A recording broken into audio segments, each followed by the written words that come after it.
Hello mga sis, mga buddy. Ano ba yung ibig sabihin kapag sinabi ng lalaki na, ay ayoko sa'yo kasi selosa ka?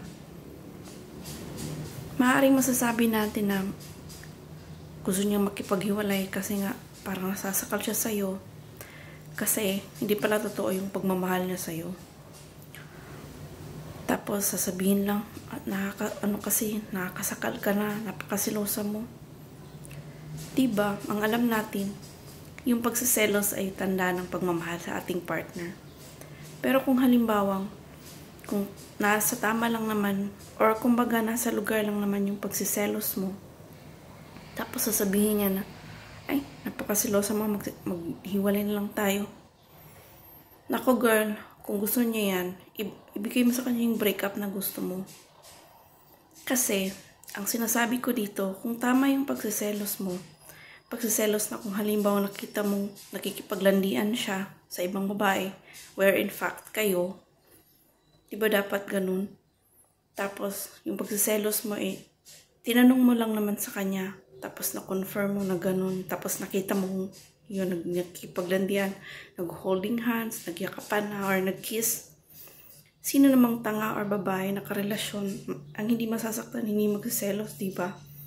Tapos biglang sasabihin niya sa'yo na, ay makipag-break na ako sa'yo kasi selosa mo. Bigyan mo ng respeto yung sarili mo, girl. Kasi deserve mo yan. Hindi natin deserve na nasasaktan tayo. Lalo na kung, oo nga, kahit sino naman, di ba? Kahit sino yung partner na lalaki natin, magsiselos talaga. Kasi yung pagsiselos, tanda yan ng pagmamahal. Pero kung yun lang kababaw yung rason niya para makipag-break sa'yo, nako, mababaw din yung pagmamahal niya at baka nga may gusto lang siya sa'yo or ginagamit ka lang niya para tawag dito. Kung magsasabi ka gano'n, selosa ka lang gano'n tapos break ka. So what kung mag-break din, i-break mo rin siya. Tsaka, ang best way talaga is pagkatapos ng breakup, pagkatapos mo umiyak, kasi iba-iba kasi tayo. Hindi ko sasabihin na hindi ka masasaktan, hindi ka iyak mo lahat. Pero isipin mo yung sarili mo.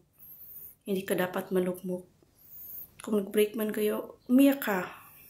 Siguro mga ilang linggo lang. Bigyan mo ng limit. Tapos, magbalik ka sa sarili mo, mag-move on ka, sabihin mo sa sarili mo na kaya mo yan. Tsaka, hindi naman tayo nabuhay sa mundo para makipagrelasyon lang, diba? Kaya girl, mag-move on ka, be successful, maging masaya ka ulit. Kung gusto niyo yung mga ganitong videos, mga buddy, pakisubscribe naman po yung video ko, yung channel ko, nabubulol ako. Thank you. Thank you sa inyo. Marami pa po tayong mga advices at mga stories. Actually, crime stories po ang ibabahagi ko sa bagong channel na ito. Marami pong salamat.